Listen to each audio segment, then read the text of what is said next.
Te encuentras ahí, contemplando tu reflejo en el espejo. Esas líneas de expresión que ahora adornan tu rostro no son meras señales del tiempo que ha pasado. Son marcas de sabiduría, testimonios silenciosos de batallas libradas y lágrimas de jaumadaos, de risas compartidas. Tienes más de 40 años y algo en tu interior te dice que esta no es solo una etapa más en tu vida. Es un umbral, un portal hacia una dimensión de propósito que el Padre Celestial ha reservado específicamente para ti.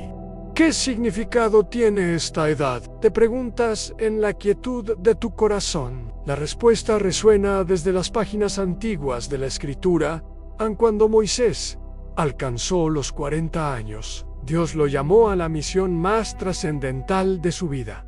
Cuando David cumplió 40, fue coronado rey sobre todo Israel. Cuando Caleb tenía 40, exploró la tierra prometida con ojos de fe, mientras otros veían imposibilidades. No es casualidad que estés leyendo estas palabras precisamente ahora.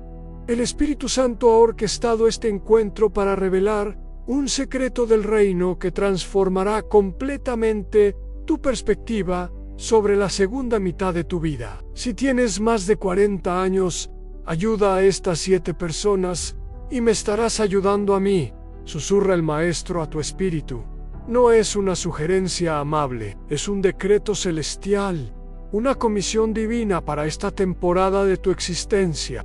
En Marcos las 10:45, Jesús declaró con claridad meridiana: porque el Hijo del Hombre no vino para ser servido, sino para servir y para dar su vida en rescate por muchos. Este principio fundamental del reino establece que nuestra verdadera grandeza no se encuentra en la acumulación, sino en la distribución. No en ser atendidos, sino en atender las necesidades de otros.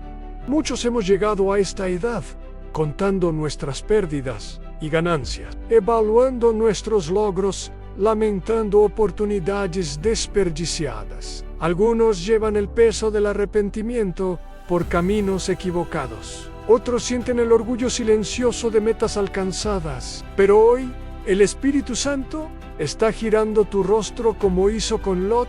Al sacarlo de Sodoma, no mires atrás. Lo que tienes por delante eclipsará todo lo anterior. La madurez en el reino no se mide por los años vividos, sino por las vidas impactadas. No se cuenta en arrugas que surcan la piel, sino en sonrisas que has provocado en otros. No se calcula en propiedades adquiridas, sino en personas liberadas por tu influencia.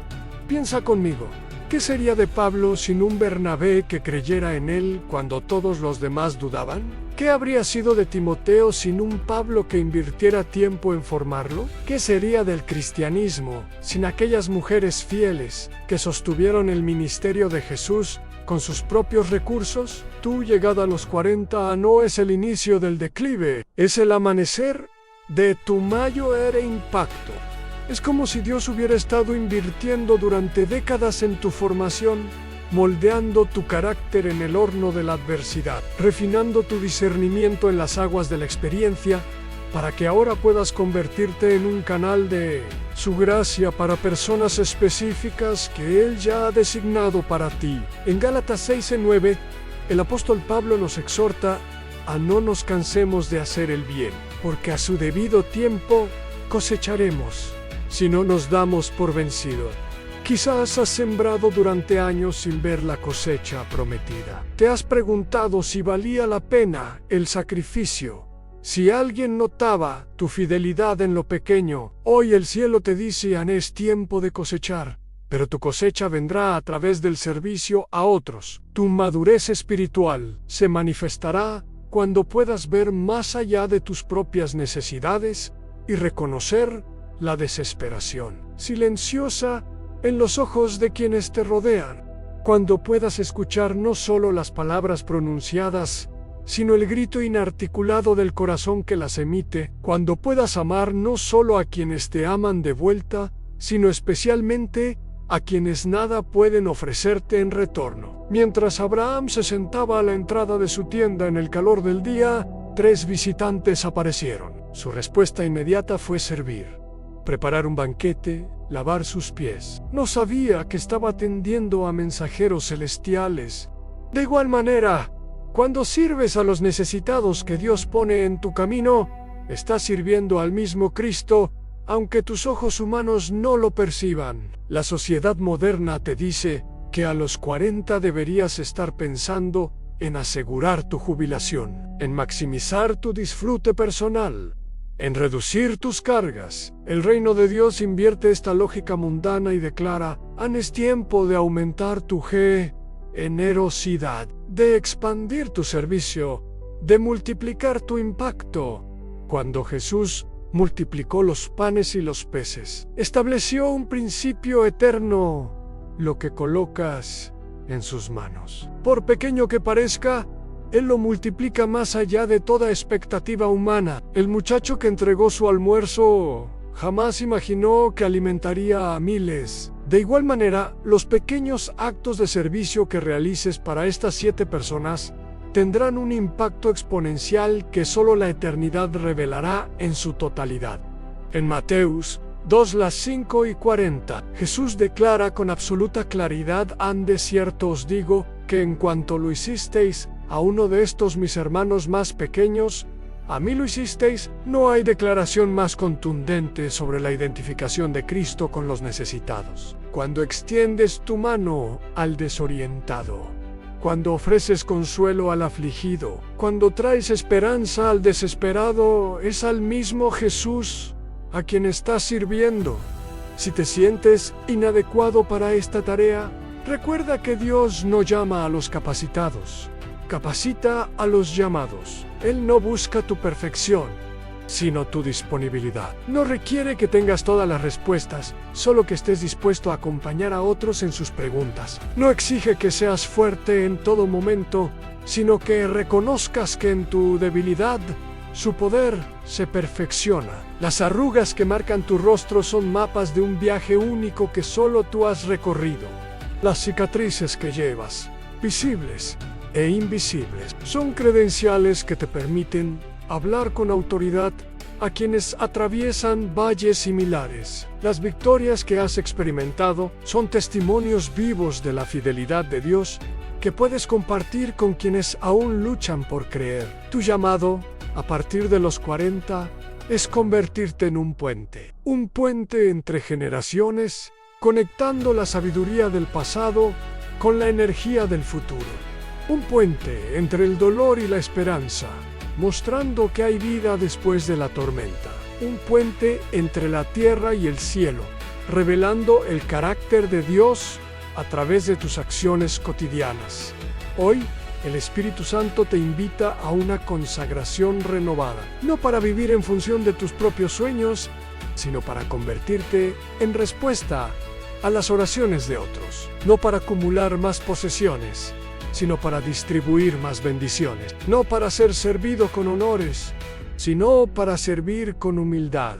Y así, mientras contemplas las próximas décadas de tu vida, la pregunta ya no es ¿qué más puedo lograr para mí?, sino ¿a quiénes puedo ayudar en el nombre de Cristo? La respuesta a esta pregunta definirá tu legado eterno. La primera persona que Dios coloca en tu camino es el joven desorientado. Lo ves en su mirada, esa mezcla de rebeldía y vulnerabilidad. Sus ojos reflejan un mar de preguntas sin respuesta, sueños sin dirección, potencial sin canalizar.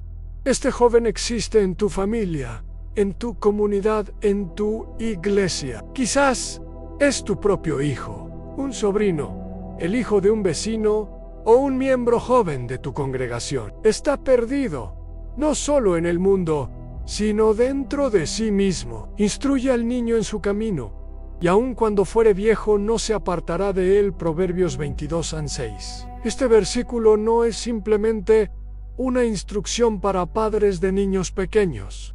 Es un llamado divino para toda persona madura en la fe que encuentra a un joven necesitando dirección. Tu vida de más de 4 décadas te ha otorgado una perspectiva que ningún libro de autoayuda puede proporcionar, una sabiduría que ninguna universidad puede conferir. Recuerda cuando tú tenía su edad. Las decisiones que tomaste, los caminos que escogiste, las batallas que libraste. Algunos de esos senderos te llevaron a valles oscuros, otros a cumbres de bendición. Ahora, desde la altura de tus años, puedes ver lo que él no puede percibir, que las decisiones de hoy forjan el destino de mañana, que los hábitos actuales construyen la identidad futura. Este joven está bombardeado por un mundo que le ofrece 1000 direcciones, todas prometiendo felicidad, todas entregando vacío. Las redes sociales le muestran vidas aparentemente perfectas, mientras él lucha con sus imperfecciones. La cultura le grita que el éxito se mide en posesiones, apariencia y poder. Los placeres temporales le susurran que la gratificación instantánea es preferible al sacrificio con propósito. Y ahí estás tú, colocado estratégicamente por Dios en este momento preciso de su vida. No por casualidad, sino por designio divino. ¿Qué harás con esta oportunidad sagrada? ¿Pasarás de largo, demasiado ocupado con tus propias preocupaciones? ¿O reconocerás que en este encuentro divino hay un propósito que trasciende el tiempo y toca la eternidad? Jesús nos mostró el camino. Cuando los discípulos querían apartar a los niños, Él los reprendió diciendo: «Dejad a los niños venir a mí, y no se lo impidáis, porque de los tales es el reino de los cielos». Mateo 19:14. El corazón del Maestro siempre se inclinó hacia los jóvenes, reconociendo no solo su valor presente, sino su potencial futuro. Este joven desorientado necesita más que tus palabras, necesita tu presencia. Más que tus consejos, necesita tu ejemplo. Más que tus reprimendas, necesita tu comprensión. Necesita que alguien camine a su lado sin juzgarlo, que lo escuche sin interrumpirlo, que lo guíe sin controlarlo. Piensa en Elí y Samuel. A pesar de sus propios fracasos como padre, Elí supo reconocer la voz de Dios llamando al joven Samuel y lo instruyó en cómo responder. Piensa en Moisés y Josué. A través de años de mentoría paciente, Moisés preparó a Josué para un liderazgo que él mismo no viviría para ver. Piensa en Pablo y Timoteo. A pesar de la diferencia generacional, Pablo invirtió en Timoteo llamándolo verdadero hijo en la fe. 1 Timoteo 1:2. Cuando dedicas tiempo para escuchar los sueños de un joven, cuando compartes honestamente tus propios errores y lecciones aprendidas, cuando le muestras un camino de integridad en un mundo de compromisos morales, estás literalmente moldeando el futuro. Estás impidiendo que una vida entera sea desperdiciada en los caminos de la autodestrucción. Y Jesús dice: cuando haces esto, me estás ayudando directamente a mí, porque cada joven es una promesa divina, un vaso que el Señor quiere usar para transformar las naciones. En tus manos está ayudar a que ese vaso se forme correctamente o se quiebre prematuramente. No subestimes el poder de una invitación a tomar un café, de una conversación sincera mientras conduces, de un mensaje de texto que dice: «Estoy orando por ti», de una llamada telefónica que simplemente pregunta: ¿cómo estás realmente? En un mundo de relaciones superficiales, la profundidad de tu interés genuino puede ser el ancla que impida que su barca se estrelle contra las rocas. Y cuando sientas que no tienes todas las respuestas para sus preguntas, recuerda que tu papel no es ser omnisciente, sino ser auténtico. No necesitas tener una respuesta para cada duda, pero puedes tener una presencia constante en medio de sus cuestionamientos. No necesitas resolver todos sus problemas, pero puedes asegurarle que no estás solo en sus luchas.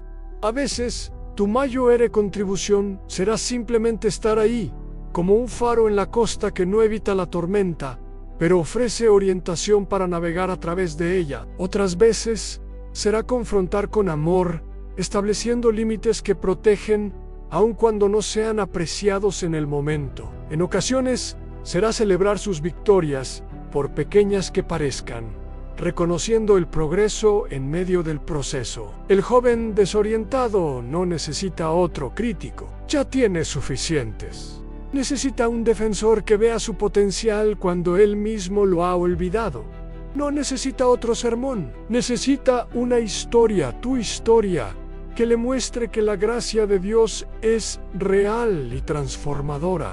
No necesita a alguien que le exija perfección, necesita a alguien que le demuestre perseverancia. En 2 Timoteo 2:2, Pablo instruye: lo que has oído de mí ante muchos testigos. Esto encarga a hombres fieles que sean idóneos para enseñar también a otros. Hay un principio de multiplicación en este versículo. Lo que inviertes en un joven hoy se transmitirá a las generaciones que tú no llegarás a conocer. Quizás estés pensando: ¿qué puedo ofrecerle yo?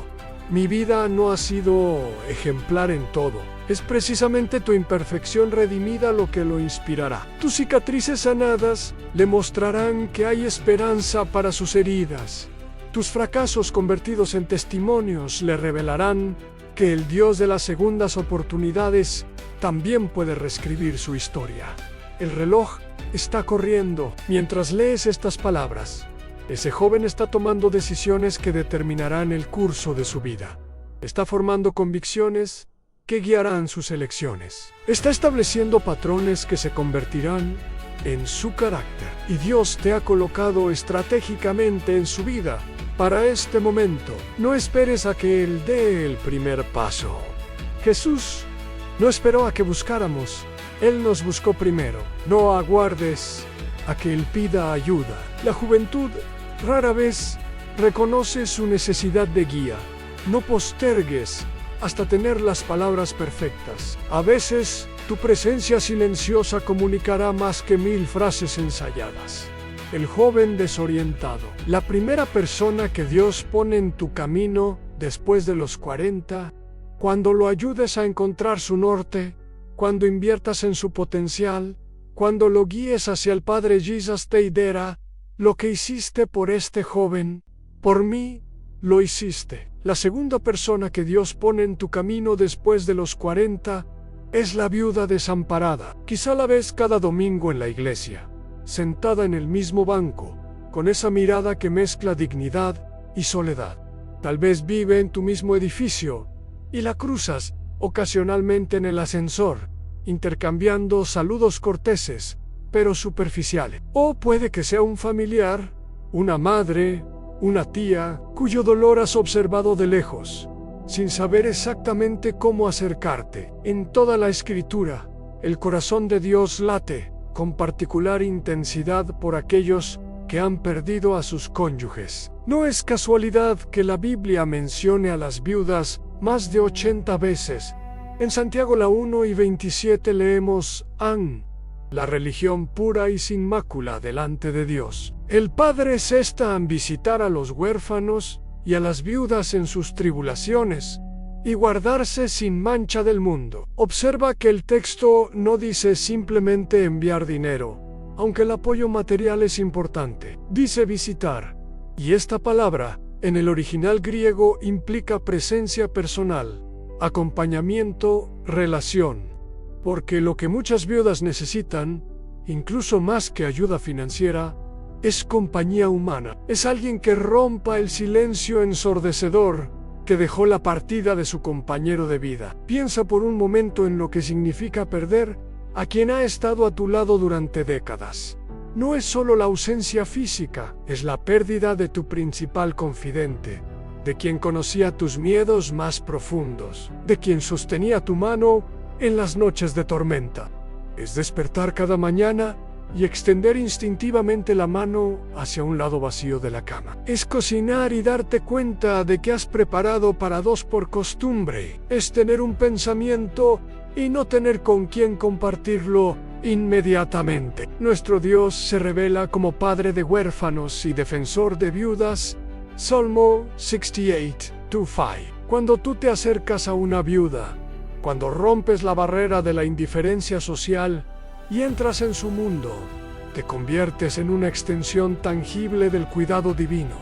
Te transformas en las manos y los pies de Jesús para ella. ¿Qué significa realmente ayudar a una viuda desamparada? Comienza con algo tan simple como escuchar. No para responder, no para aconsejar prematuramente, sino para honrar su historia, para validar su dolor, para crear un espacio seguro donde pueda expresar tanto su pena como sus recuerdos preciosos. Recuerdo a María, una viuda de nuestra congregación.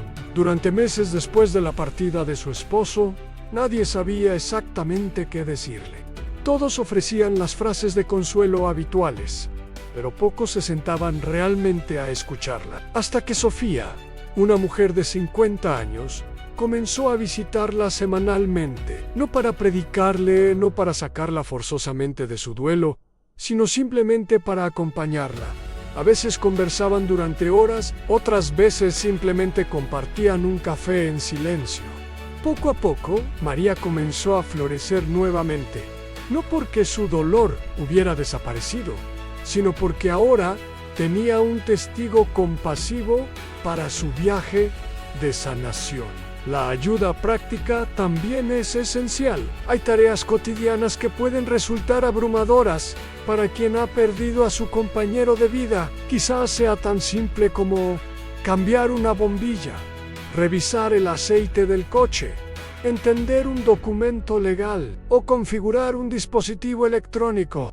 Lo que para ti es una pequeña inversión de tiempo, para ella puede ser una montaña insuperable. En Deuteronomio 2, las 4 y 19, menos 21, Dios instruyó a su pueblo a dejar parte de su cosecha para las viudas, huérfanos y extranjeros. Este principio divino de provisión sigue vigente. Quizás no tengas campos de trigo, pero tienes recursos, habilidades, conexiones que pueden ser un salvavidas para una viuda en necesidad. Pero hay algo aún más profundo que puedes ofrecer, al ayudarla a redescubrir su propósito. Muchas, especialmente aquellas cuya identidad estuvo fuertemente vinculada a su rol de esposa durante décadas, se enfrentan a una crisis existencial. ¿Quién soy ahora? ¿Para qué sigo aquí? Son preguntas que resuenan en el silencio de sus noches. Piensa en la viuda de Sarepta, a quien Elías visitó durante la sequía. Estaba preparando su última comida para ella y su hijo antes de morir. Pero el encuentro con el profeta transformó su desesperación en propósito. Su hogar se convirtió en refugio para el hombre de Dios, y sus escasos recursos multiplicados milagrosamente sostendrían 3 vidas en lugar de acabarse. Recuerda a Ana, la profetisa viuda que servía en el templo de noche y de día con ayunos y oraciones. Lucas 2 y 36. Su dolor se había transformado en devoción, su soledad en intimidad con Dios, y por ello tuvo el privilegio de reconocer al Mesías niño cuando fue presentado en el templo. Cuando ayudas a una viuda a descubrir que su historia no ha terminado, que Dios tiene capítulos nuevos por escribir en su vida, estás ofreciendo algo más valioso que consuelo temporal. Estás sembrando esperanza eterna. Jesús mismo nos dio ejemplo de este cuidado. En medio de su agonía en la cruz, con la respiración entrecortada y el cuerpo desgarrado, dedicó algunas de sus últimas palabras a asegurar el cuidado de su madre viuda. Mujer, he ahí tu hijo, he ahí tu madre. Juan, las 7:26 de la noche menos 27. Si para Jesús fue prioridad en su momento de mayor sufrimiento, ¿cuánto más debería serlo para nosotros? Y cuando visitas a una viuda, cuando la ayudas en tareas prácticas, cuando la invitas a tu mesa, cuando la integras en celebraciones familiares, cuando la ayudas a redescubrir su propósito, Jesus te dice, cuando consuelas a esta viuda, me estás consolando a mí. Pero seamos honestos, al acercarse al dolor ajeno nunca es cómodo. Requiere vulnerabilidad, requiere compromiso, requiere estar dispuesto a no tener todas las respuestas. Es más fácil mantener la distancia, ofrecer palabras genéricas de consuelo y seguir con nuestra vida. Sin embargo, Es precisamente en este espacio incómodo donde el reino de Dios se manifiesta con mayor claridad. Es en la disposición a entrar en el valle de sombra de muerte con otro ser humano donde la luz de Cristo brilla con mayor intensidad. No necesitas experiencia en consejería para acompañar a una viuda. No necesitas respuestas teológicas profundas para todas sus preguntas sobre el sufrimiento. Lo que necesitas es un corazón dispuesto, oídos atentos, manos serviciales y la humildad para simplemente estar presente cuando todos los demás se han marchado. Quizás estés pensando, no tengo tiempo para un compromiso así, pero la verdad es que el reino de Dios opera con una economía diferente a la del mundo. Cuando inviertes tu tiempo en servir a los desamparados, experimentas aquella paradoja divina que Jesús enseñó: el que pierde su vida por causa de mí, la hallará. Mateo 10:39. La viuda desamparada. La segunda persona que Dios pone en tu camino después de los 40. Cuando le demuestras que no ha sido olvidada. Cuando la tratas no como un proyecto de caridad, sino como un ser humano valioso. Cuando le ayudas a navegar tanto su dolor presente como su propósito futuro. Jesús te dirá: lo que hiciste por esta viuda, por mí lo hiciste. La tercera persona que Dios coloca en tu sendero después de los 40 es el enfermo abandonado. Lo encuentras en hospitales donde las visitas son escasas, en residencias de ancianos donde los días se suceden con monótona soledad, en hogares donde la enfermedad ha construido muros invisibles de aislamiento. Sus ojos cuentan historias de batallas físicas, pero también de una lucha más silenciosa y quizás más dolorosa, la de sentirse olvidado cuando más compañía necesita. En Mateo 2, 5:36, Jesús pronuncia unas palabras que deberían estremecernos: «Estad enfermo, y me visitasteis». No dice simplemente «me enviasteis medicinaos» o «pagasteis mis facturas médicas», aunque estas acciones son valiosas. Dice «me visitasteis», destacando nuevamente la importancia de la presencia personal, del contacto humano, del acompañamiento que trasciende la ayuda material. Hay algo profundamente transformador en estar al lado de alguien cuando su cuerpo está debilitado por la enfermedad. Es un acto que va contracorriente en nuestra sociedad moderna, donde la productividad determina el valor, donde la belleza física establece la dignidad, donde la independencia define la valía. Sentarse junto a una cama de hospital, sostener una mano temblorosa, escuchar una respiración dificultosa, es declarar silenciosamente en tu valor. No depende de lo que puedes hacer, sino de quién eres, un hijo amado de Dios. Piensa en Job, cuyo cuerpo fue azotado por llagas dolorosas desde la planta del pie hasta la coronilla. Sus 3 amigos, a pesar de sus posteriores errores teológicos, comenzaron haciendo algo profundamente acertado. Se sentaron con él en tierra por 7 días y 7 noches, y ninguno le hablaba palabra, porque veían que su dolor era muy grande. Job 2:13. Antes de ofrecer soluciones, antes de intentar explicar el sufrimiento, simplemente estuvieron presentes. O recuerda a Jesús mismo, cómo tocaba a los leprosos cuando todos los demás mantenían distancia, cómo se detenía por los ciegos cuando la multitud quería seguir avanzando, cómo dedicaba atención a los paralíticos cuando el sistema los había relegado a las puertas de la ciudad. Su toque físico era más que una técnica de sanación, era una restauración de dignidad, un reconocimiento de humanidad compartida. El enfermo abandonado no solo batalla contra su dolencia física, lucha contra la sensación de haberse convertido en una carga, contra el temor de haber sido olvidado, contra la desesperanza de pensar que su vida ya no tiene propósito. Y es precisamente ahí donde tu presencia después de los 40 años se convierte en un bálsamo, tanto para el cuerpo como para el alma. Cuando te sientas junto a su cama sin mirar constantemente el reloj, cuando escuchas sus mismas historias repetidas, como si fuera la primera vez, cuando traes noticias del mundo exterior del que se siente desconectado. Está siendo un embajador del reino donde los últimos son primeros y los olvidados son recordados por el rey en un mundo que venera la juventud y la salud. Visitar al enfermo es un acto revolucionario. Es declarar que cada persona, independientemente de su condición física, lleva la imagen de Dios y merece dignidad. Es afirmar que el valor humano no se mide por la productividad, sino por la esencia misma de ser creado a semejanza divina. Manuel era un anciano con Parkinson avanzado. Sus manos temblorosas derramaban la sopa, su voz entrecortada dificultaba la comunicación. Sus pasos inseguros lo habían confinado mayormente a su habitación.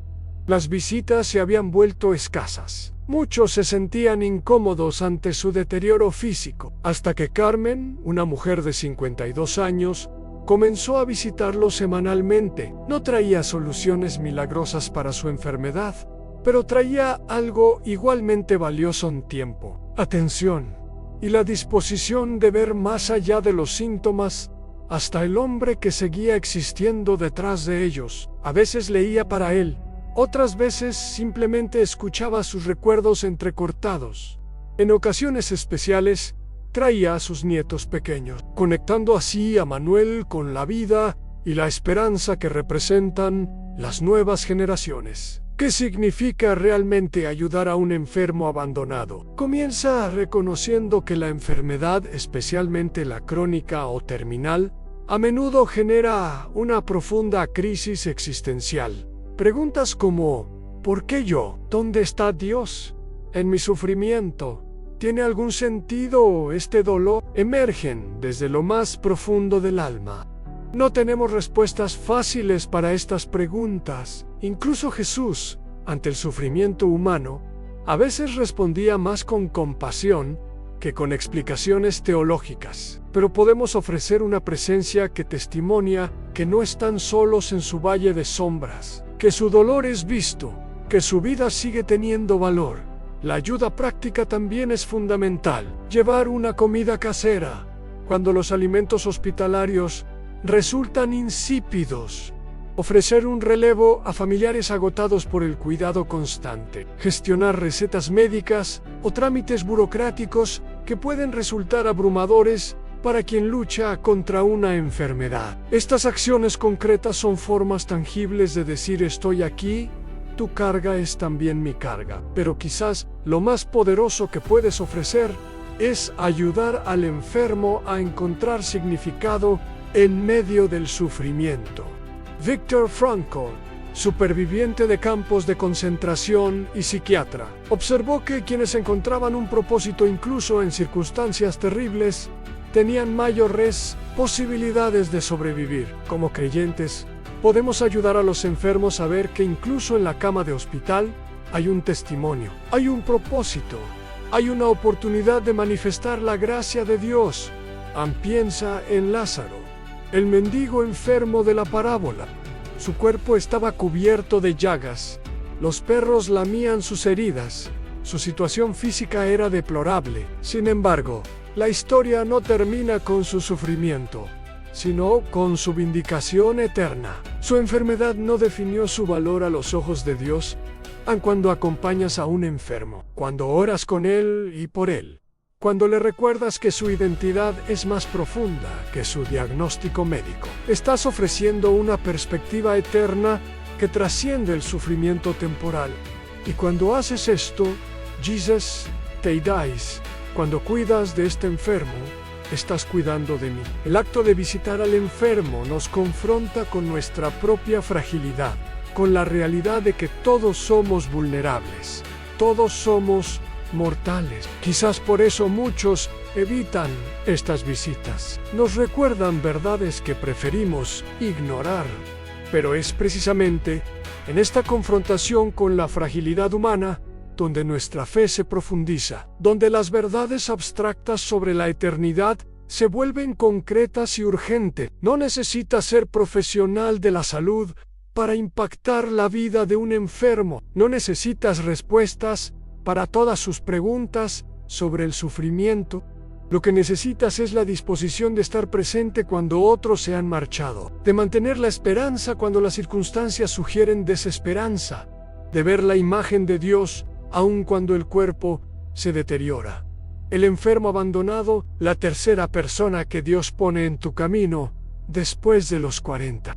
Cuando lo visitas, cuando lo escuchas, cuando lo ayudas prácticamente, cuando le recuerdas que su valor trasciende su condición física. Jesus te dirá lo que hiciste por este enfermo. Por mí lo hiciste. La cuarta persona, o mejor dicho, la cuarta entidad que Dios coloca en tu camino después de los 40 años, no es un individuo aislado, sino una relación, el matrimonio en crisis.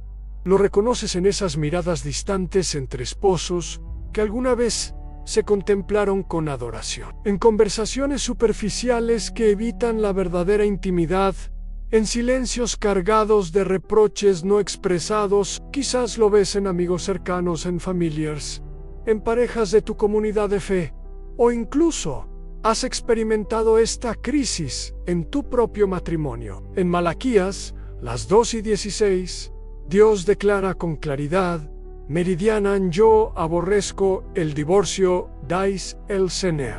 Esta afirmación no es una condena para quienes han atravesado ese dolor, sino una revelación del corazón divino, que conoce el sufrimiento que causa, las vidas que fragmenta, las heridas que permanecen por generaciones. El matrimonio, en el diseño original de Dios, no es meramente un contrato social o una conveniencia emocional, sino un pacto sagrado que refleja la relación de Cristo con su iglesia. Después de 4 décadas de vida, probablemente has presenciado matrimonios desmoronarse a tu alrededor. Has visto cómo relaciones que comenzaron con promesas de hasta que la muerte nos separe, se desintegraron bajo el peso de traiciones, desatenciones, incomprensiones. Quizás tu propio matrimonio ha atravesado valles oscuros, ha enfrentado tempestades que amenazaron con hundirlo. Y es precisamente por eso, por tu experiencia, por tus batallas, por tus cicatrices y victorias, que Dios te llama a ser un agente de restauración para matrimonios en crisis. En Gálatas 6:1-2, Pablo instruye: hermanos, si alguno fuere sorprendido en alguna falta, vosotros que sois espirituales, restoredol con espíritu de mansedumbre, sobrellevad los unos las cargas de los otros, y cumplid así la ley de Cristo. Cuando una pareja está en crisis, a menudo se sienten aislados, avergonzados, reticentes a buscar ayuda. Su situación es una carga que necesita ser sobrellevada por la comunidad de fe. Y tú, con la madurez que los años te han otorgado, puedes ser ese apoyo crucial en el momento más vulnerable de su relación. ¿Qué significa realmente ayudar a un matrimonio en crisis? Comienza con algo tan básico como crear un espacio seguro donde puedan expresar su dolor sin temor al juicio. En una cultura donde las apariencias importan tanto, donde muchas parejas mantienen una fachada de felicidad mientras se desangran por dentro, ofrecer un entorno de confidencialidad y aceptación incondicional es un regalo incalculable. Recuerdo a Elena y Ricardo, un matrimonio de nuestra iglesia que aparentaba perfeccionan exitosos profesionalmente, padres ejemplares, siempre sonrientes en los cultos dominicales, hasta que un día Elena se derrumbó en la cocina durante un evento congregacional.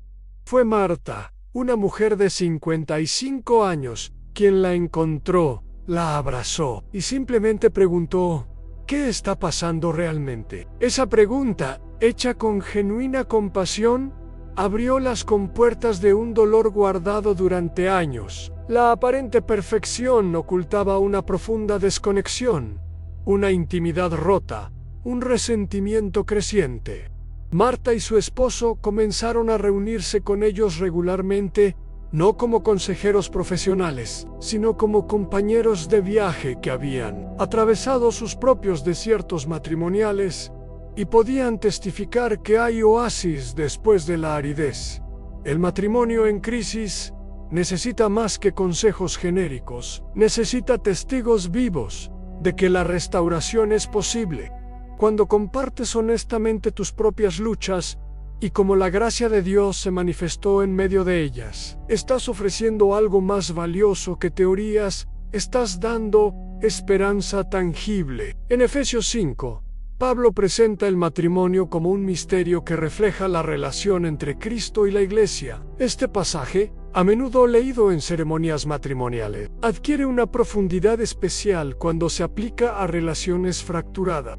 Así como Cristo nunca abandona a su Iglesia a pesar de sus infidelidades, así el verdadero amor persevera en tiempos de crisis. Cuando ayudas a una pareja a redescubrir este fundamento teológico de su unión, estás ayudándoles a ver su matrimonio no meramente como un acuerdo humano que puede romperse cuando resulta inconveniente, sino como un pacto sagrado con implicaciones eternas.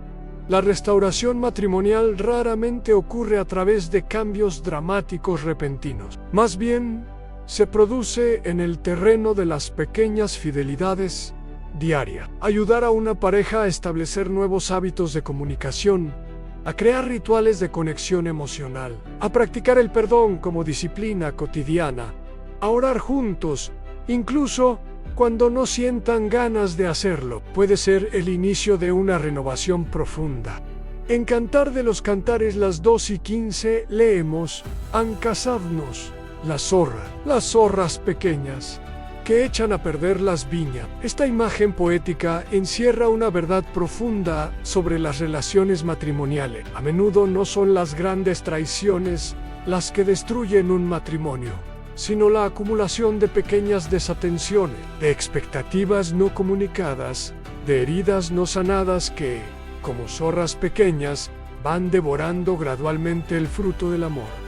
Cuando ayudas a una pareja a identificar estas zorras pequeñas en su relación, cuando les enseñas a proteger intencionalmente su viña matrimonial, estás participando en una obra de preservación que impactará no solo sus vidas, sino las de sus hijos y las generaciones futuras. Y cuando haces esto, Jesus, te dais cuando luchas por este matrimonio, estás luchando por mí. Cuando los ayudas a reconstruir, estás ayudándome a edificar mi reino en la tierra.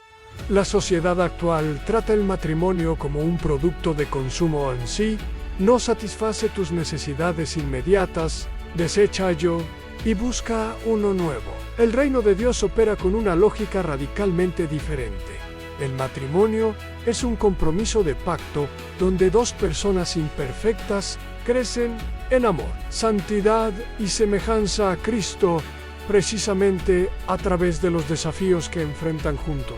Al ayudar a un matrimonio en crisis, estás nadando contra la corriente cultural que normaliza el divorcio como solución fácil. Estás declarando que el perdón es más poderoso que el resentimiento, que la gracia puede restaurar lo que el pecado ha destruido, que hay belleza después de las cenizas. No subestimes el impacto de invitar a una pareja en crisis a tu hogar, de compartir una comida con ellos, de crear un ambiente donde puedan recordar por qué se enamoraron inicialmente. No minimices el poder de orar con ellos y por ellos, de estar disponible para una llamada a medianoche, cuando la tentación de rendirse sea abrumadora, de celebrar sus pequeños pasos hacia la reconciliación, y cuando te sientas inadecuado para esta tarea, recuerda que no estás llamado a ser su salvador, estás llamado a señalarles al Salvador. No necesitas tener un matrimonio perfecto para ayudar a otros. De hecho, tus propias batallas y victorias te califican especialmente para esta misión. No se trata de presentarte como experto, sino como compañero de peregrinación que puede testificar en este camino. Es difícil, pero vale la pena recorrerlo juntos. En el matrimonio en crisis, la cuarta entidad que Dios pone en tu camino, después de los 40, cuando dedicas tiempo para aconsejarlos, cuando oras con ellos y por ellos, cuando compartes honestamente tus propias luchas y victorias. Jesus te dirá lo que hiciste por este matrimonio, por mí lo hiciste. La quinta persona que Dios coloca en tu camino después de los 40 es El expresidiario buscando recomienzo. Lo encuentras quizás en tu comunidad, con ese estigma invisible pero palpable que la sociedad impone sobre quienes han estado tras las rejas. Sus ojos reflejan una mezcla de arrepentimiento y esperanza, de vergüenza y anhelo por una segunda oportunidad. Su pasado lo persigue como una sombra, cerrándole puertas, levantando muros, susurrando constantemente que nunca podrá ser más que sus peores decisiones. Pocos grupos enfrentan tanto rechazo y prejuicio como aquellos que han salido del sistema penitenciario. Las oportunidades laborales se esfuman cuando ven su historial. Los propietarios rechazan sus solicitudes de vivienda. Incluso algunas comunidades de fe, que deberían ser embajadoras de la gracia, mantienen una distancia prudencial, como si el pecado fuera contagioso o la redención tuviera límite. En Hebreos 13:3, la Escritura nos exhorta: acordaos de los presos, como si estuvierais presos juntamente con ellos, y de los maltratados, como que también vosotros mismos estáis en el cuerpo. Este versículo nos llama a una empatía radical, a una identificación con aquellos que la sociedad ha etiquetado y descartado. No se trata de romanticizar el delito ni minimizar el daño causado, sino de reconocer nuestra humanidad compartida y nuestra común necesidad de gracia. Después de 4 décadas de vida, has experimentado suficientes caídas propias, suficientes errores dolorosos, suficientes decisiones de las que te arrepientes, como para entender que ninguno de nosotros debería ser definido eternamente por nuestros peores momentos. Tu experiencia de la misericordia de Dios en tu propia vida te cualifica, especialmente para extender esa misma misericordia a quien intenta reconstruir su existencia después de pagar su deuda con la sociedad. En la parábola del Hijo Pródigo, Jesús nos presenta la imagen más conmovedora del perdón divino en un padre que corre, violando las normas de dignidad de su cultura, para abrazar al hijo que dilapidó su herencia. No le pide un periodo de prueba, no le exige garantías de buena conducta futura, no lo mantiene en un estatus inferior, lo restaura completamente a su posición de hijo, con todos los privilegios y dignidad que eso conlleva. Este es el modelo que estamos llamados a seguir con el expresidiario que busca reintegrarse a la sociedad. No se trata de una aceptación ingenua o imprudente, sino de una oportunidad genuina de redención, de un reconocimiento de que el pasado, aunque real, no tiene que dictar el futuro. Recuerdo a Miguel, quien tras 8 años en prisión por tráfico de drogas, encontró todas las puertas cerradas al salir. Su familia lo había abandonado. Los empleadores rechazaban sus solicitudes, apenas veían su historial. Incluso algunos vecinos recogían firmas para que no pudiera residir en su barrio. Fue Antonio, un empresario de 56 años de nuestra congregación, quien decidió darle una oportunidad en su pequeño taller mecánico. No lo hizo desde una posición de superioridad moral, sino desde el reconocimiento humilde de que si no fuera por la gracia de Dios, allí estaría yo. Comenzó enseñándole habilidades básicas, confiándole gradualmente más responsabilidades y eventualmente ayudándole a establecer su propio negocio. Hoy, Miguel no solo es un hombre transformado, sino que emplea a otros exreclusos, creando un ciclo de redención que impacta a familias enteras. ¿Qué significa realmente ayudar a un expresidiario? Comienza con algo tan fundamental como verlo como persona, no como expedient. En un sistema que reduce a los individuos a números, a historiales delictivos, a categorías de riesgo, el simple acto de mirar a los ojos, de aprender su nombre, de escuchar su historia completa, no solo el capítulo de su caída, es un acto revolucionario. Las necesidades prácticas son evidentes y urgentes en empleo, vivienda, redes de apoyo. Cuando ofreces una oportunidad laboral, cuando facilitas un lugar seguro para vivir, cuando abres las puertas de tu comunidad, estás proporcionando el terreno fértil donde puede florecer una nueva identidad. Estás declarando con tus acciones: Tu pasado no determina tu futuro. Tu valor no se limita a tus errores. Pero más allá de estas necesidades tangibles, el expresidiario enfrenta una batalla interna aún más desafiante: la reconstrucción de su autoconcepto. Años de encarcelamiento, de ser tratado como peligro para la sociedad, de vivir en un entorno donde la vulnerabilidad es debilidad y la dureza es supervivencia, dejan cicatrices profundas en el alma. Parte de tu ministerio hacia esta persona será ayudarle a verse nuevamente como hijo de Dios, como portador de su imagen, como candidato legítimo para una vida de dignidad y propósito.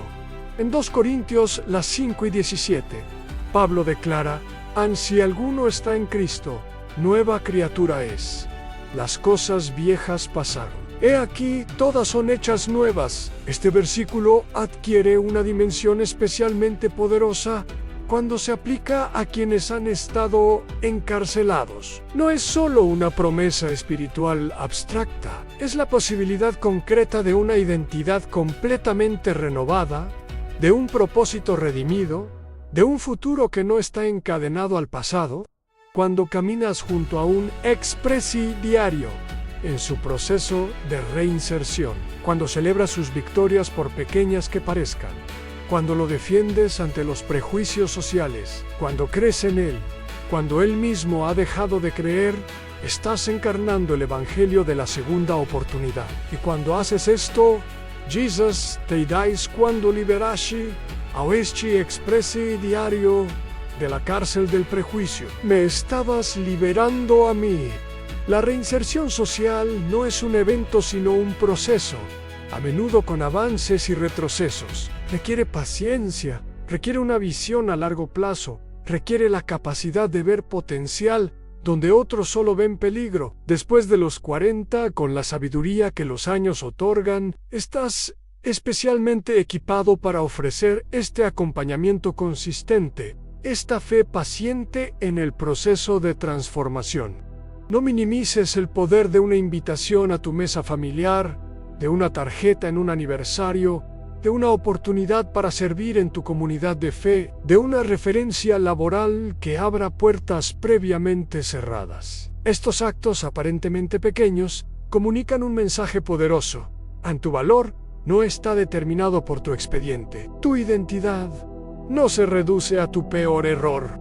Y cuando te sientas tentado a juzgar, cuando los prejuicios quieran infiltrarse en tu corazón, recuerda las palabras de Jesús al encontrarse con la mujer sorprendida en adulterio. El que de vosotros esté sin pecado, sea el primero en arrojar la piedra. Juan, todos hemos quebrantado la ley divina.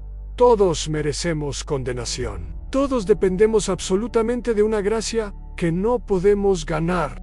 La única diferencia es que algunos han pagado públicamente por sus errores, mientras que otros hemos disfrutado del privilegio de mantener nuestras transgresiones en privado. El expresidiario, buscando recomienzo. La quinta persona que Dios pone en tu camino después de los 40, cuando le ofreces una oportunidad, cuando lo acoges en tu comunidad, cuando ves más allá de su pasado y reconoces el potencial de un futuro redimido, Jesus te dirá: lo que hiciste por este expresidiario, por mí lo hiciste. Las dos últimas personas que Dios coloca en tu sendero después de los 40 años representan un movimiento completo del corazón divino. El adicto luchando por la sobriedad y el líder espiritual agotado.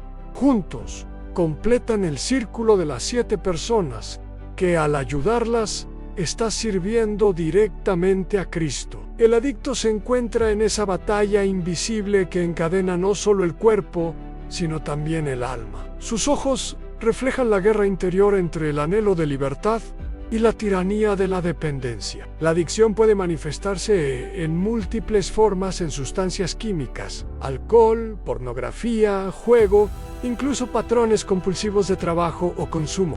Cualquiera sea su manifestación, la esencia es la misma en una prisión que parece no tener llaves. En Gálatas 5:1, Pablo declara con autoridad para la libertad: Cristo nos hizo libres. Estad pues firmes y no os sometáis de nuevo al yugo de esclavitud. Este versículo resuena con especial potencia para quienes luchan contra cualquier forma de adicción. No es una exhortación simplista a ser fuerte, sino un recordatorio de una verdad fundamental: a la libertad ya ha sido conquistada por Cristo. Y nuestra batalla no es para ganarla, sino para caminar en ella. Después de 4 décadas de vida, probablemente has presenciado los estragos que las adicciones causan en familias enteras. Quizás has experimentado en carne propia la lucha contra alguna dependencia, o has acompañado a seres queridos en su batalla por la sobriedad. Esta experiencia te cualifica especialmente para caminar junto a quien lucha contra las cadenas que parecen imposibles de romper. Ana luchaba contra el alcoholismo desde los 20 años. Había perdido su trabajo, alejado a su familia y agotado la paciencia de quienes inicialmente intentaron ayudarla. Los ciclos de sobriedad y recaída habían desgastado la confianza de todos a su alrededor. Fue Carmen, una mujer de 48 años, quien decidió permanecer a su lado independientemente de los resultados. No con falsas expectativas de una cura instantánea, no con consejos superficiales de simplemente deja de beber, sino con un compromiso de presencia constante. Estaba ahí en las victorias para celebrar cada día de sobriedad como el milagro que era. Estaba ahí en las recaídas, no para condenar, sino para recordarle que su valor no dependía de su desempeño.